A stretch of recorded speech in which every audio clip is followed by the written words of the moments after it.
स्त्री या पुरुष कौन सबसे बड़ा पापी होता है?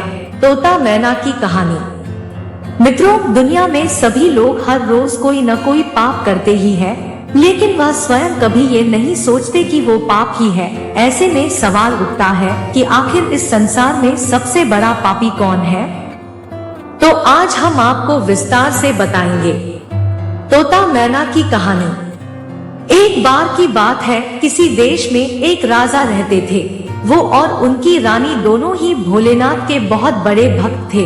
उन्होंने अपने महल में तोता मैना का जोड़ा पाल रखा था और उन्हें एक ही पिंजरे में रखा था। अब ये तो सभी को पता है कि मियाँ बीबी में एक ना एक दिन लड़ाई जरूर होती है। तो काफी समय बीत चुका था। एक दिन मैना तोते से कहती है कि मैंने मान लिया कि यह पुरुष बड़े पापी होते हैं, ये बहुत ही बड़े धोखेबाज होते हैं, मौका मिलने पर यह कुछ भी कर सकते हैं। मैना की बात सुनकर तोता बोला, तू तो रहने ही दे। पुरुष उतने पाप नहीं कर सकता जितने पाप स्त्रियां करती है।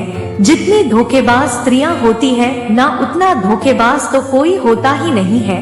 इनसे बड़ा पापी इस पूरी दुनिया में कोई नहीं होता। यह किसी की भी हत्या कर देती है। जिसके बाद तोता और मैना में लड़ाई होने लगी कि दुनिया में सबसे बड़ा पापी कौन है। ये सब दृश्य देखने के बाद राजा ने पूछा, तुम दोनों क्यों लड़ रहे हो? किस बात पर तुम दोनों विवाद कर रहे हो? मैना ने उत्तर देते हुए कहा, यह मान नहीं रहा कि दुनिया में सबसे बड़ा पापी पुरुष होता है। फिर तोते ने कहा, मैं कैसे मान जाऊं, क्योंकि सबसे बड़ी पापी स्त्रियां ही होती है। राजा ने दोनों से कहा, तुम किस कारण से ऐसा कह रहे हो? तब मैना ने उदाहरण देते हुए कहा, एक गांव में एक सेठ जी थे, बड़े ही धनबाद, और उनका जो बेटा था वो बहुत ज्यादा बिगड़ैल किस्म का इंसान था। सेठ जी का लड़का इतना जुआ खेलता था कि सेठ ये बात सोचते सोचते एक दिन स्वर्ग सिधार गए।